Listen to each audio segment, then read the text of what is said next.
ಚಿತ್ರದುರ್ಗದಲ್ಲಿ ಘೋರ ಘಟನೆ. ಪತ್ನಿ ಮಗಳು ಸೇರಿ 5 ಮೇಲೆ ಆಸಿಡ್ ದಾಳಿ. ಕೌಟುಂಬಿಕ ಕಲಹ ಹಿನ್ನೆಲೆಯಲ್ಲಿ ತನ್ನಿಂದ ದೂರವಿದ್ದ ಪತ್ನಿಯ ಮೇಲೆ ಕೋಪಗೊಂಡ ಪತಿಯೋರ್ವ ಪತ್ನಿ ಮಗಳು ಸೇರಿದಂತೆ 5 ಮೇಲೆ ಆಸಿಡ್ ದಾಳಿ ನಡೆಸಿ ಮಚ್ಚಿನಿಂದ ಹಲ್ಲೆ ಮಾಡಿ ಪರಾರಿಯಾಗಿರುವ ಘಟನೆ ನಗರದ ಮಾಳಪ್ಪನಹಟ್ಟಿಯಲ್ಲಿ ಗುರುವಾರ ನಡೆದಿದೆ. ಮೊಹಮ್ಮದ್ ಸೊಹೇಲ್ 44 ವರ್ಷದ ಎಂಬಾತನೇ ಆಸಿಡ್ ದಾಳಿ ಮಾಡಿ ಪರಾರಿಯಾಗಿರುವ ಆರೋಪಿ. ಘಟನೆಯಲ್ಲಿ ಆತನ ಪತ್ನಿ ತಾಸೀನಾ ಭಾನು ಮಗಳು ಸೇರಿದಂತೆ 5 ಗಾಯಗೊಂಡಿದ್ದಾರೆ. ಕೌಟುಂಬಿಕ ಕಲಹದ ಹಿನ್ನೆಲೆಯಲ್ಲಿ ಇವರಿಬ್ಬರು ಕಳೆದ 8 ತಿಂಗಳುಗಳಿಂದ ದೂರವಾಗಿ ವಾಸವಿದ್ದರು. ಸುಹೇಲ್ ಹಾಗೂ ಪತ್ನಿ ತಾಸೀನಾ ಭಾನು ಪ್ರೀತಿಸಿ ಮದುವೆಯಾಗಿದ್ದರು. ಆದರೆ ಸುಹೇಲ್ ನೀಡುತ್ತಿದ್ದ ಕಿರುಕುಳಕ್ಕೆ ಬೇಸತ್ತು ತಾಸೀನಾ ಕೆಲ ತಿಂಗಳ ಹಿಂದಷ್ಟೇ ಬೆಂಗಳೂರು ನಗರ ಸೇರಿದ್ದಳು.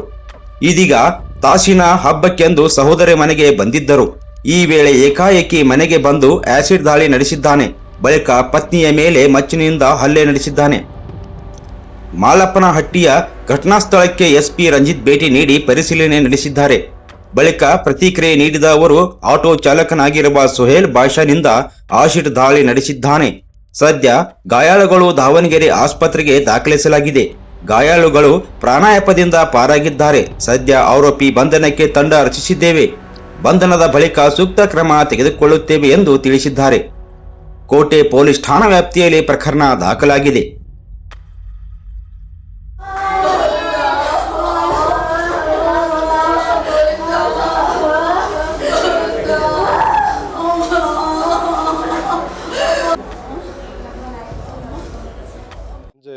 ನಮ್ಮ ಕೋಟೆ ಠಾಣಾ ವ್ಯಾಪ್ತಿಯಲ್ಲಿ ಒಂದು ಆಸಿಡ್ ಅಟ್ಯಾಕ್ ಇನ್ಸಿಡೆಂಟ್ ನಡೆದಿತ್ತು. ಮೊಹಮ್ಮದ್ ಸೋಯಲ್ ಅನ್ನೋ ಒಬ್ಬ ವ್ಯಕ್ತಿ 44 ಇಯರ್ಸ್ ಆಟೋ ಡ್ರೈವರ್. ಇವರು ಅವರ ಸಪರೇಟೆಡ್ ವೈಫ್ ತೈಸಿನ್ ಬಾನು ಅಂತ. ಅವರು ತೈಸಿನ್ ಬಾನು ಅವರು ಅವರ ಅಕ್ಕ ಮನೆಗೆ ಬಂದಾಗ ಈ ಮೊಹಮ್ಮದ್ ಸೋಯಲ್ ಅವರ ಅಕ್ಕನ ಮನೆಗೆ ನುಗ್ಗಿಬಿಟ್ಟು ಒಂದು ಅಸಾಲ್ಟ್ ಮಾಡೋಕ್ಕೆ ನೋಡ್ತಾನೆ. ಆಮೇಲೆ ಅವನ ಜೊತೆ ತಂದಿದ್ದ ಒಂದು ಆಸಿಡ್ ಬಾಟಲನ್ನ ಎಸೆದಿದ್ದಾನೆ. ಸೊ ಈ ಇನ್ಸಿಡೆಂಟ್ ಅಲ್ಲಿ ಒಂದು 4 ಜನರ ಮೇಲೆ ಆಸಿಡ್ ಬಿದ್ದಿದೆ. ಅವರಿಗೆ ಸ್ವಲ್ಪ ಬರ್ನಿಂಗ್ ಇಂಜುರೀಸ್ ಆಗಿದೆ.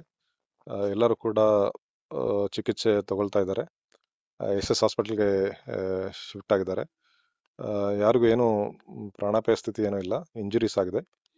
ಸೊ ಈ ಆರೋಪಿಯನ್ನ ಅರೆಸ್ಟ್ ಮಾಡೋಕ್ಕೆ ನಾವು ತಂಡಗಳನ್ನು ರಚಿಸಿಕೊಂಡು ಮಾಡ್ತಾ ಇದ್ವಿ. ಈಗ ಅವ್ರ ಸಂಬಂಧಿಕರ ಕಡೆಯಿಂದ ಒಂದು ಕೇಸ್ ತಗೊಂಡು ತನಿಖೆಯನ್ನು ಮುಂದುವರಿಸ್ತೀವಿ. ಒಂದು ಮಚ್ಚು ಕೂಡ ತಗೊಂಡು ಬರ್ತಾನೆ, ಅದರಿಂದ ಕೂಡ ಹಲ್ಲೆ ಮಾಡಕ್ಕೆ ನೋಡ್ತಾನೆ. ಅದು ಕೂಡ ಸಣ್ಣ ಗಾಯದಿಂದ ಅವರು ಪಾರಾಗ್ತಾರೆ. ಸೊ ಈಗ ಅವ್ರ ಮೇಲೆ ನಾವು ಕೇಸ್ ಮಾಡಿ ಅರೆಸ್ಟ್ ಮಾಡೋಕ್ಕೆ ಪ್ರಯತ್ನ ಮಾಡ್ತಾ ಇದ್ವಿ. ರೀಸನ್ ಏನಂತ ಸರ್? ರೀಸನ್ ಅಂದ್ರೆ ಇವ್ರದ್ದು ಒಂದು ರೀತಿ ಡೊಮೆಸ್ಟಿಕ್ ವೈಲೆನ್ಸ್ ಇದೆಲ್ಲ ಇತ್ತು. ಮುಂಚೆಯಿಂದ ಕೂಡ ಅವ್ರ ನಡುವೆ ಜಗಳಾಗ್ತಾ ಇತ್ತು. ಒಂದು ಡೌರಿ ಪ್ರೊಹಿಬಿಷನ್ ಆಕ್ಟ್ ಕೇಸ್ ಕೂಡ 24 ಅಲ್ಲಿ ಆಗಿದೆ. ಇತ್ತೀಚಿನ ದಿನಗಳಲ್ಲಿ ಒಂದು 8 months ಬ್ಯಾಕ್ ಅವರಿಬ್ಬರು ಸಪ್ರೇಟ್ ಆಗಿದ್ದಾರೆ. ಆದರೂ ಕೂಡ ಅವ್ರಿಗೆ ಇವರ ಮೇಲೆ ದ್ವೇಷ ಇತ್ತು. ಸೊ ಆ ದ್ವೇಷದಿಂದ ಬಂದು ಈ ತರ ಅಟ್ಯಾಕ್ ಮಾಡಿದ್ದಾರೆ. ಇನ್ನು ಮದುವೆ ಆಗಿ ಅದು ನಾವು ಅಪ್ಡೇಟ್ ಮಾಡ್ತೀವಿ. Thank you.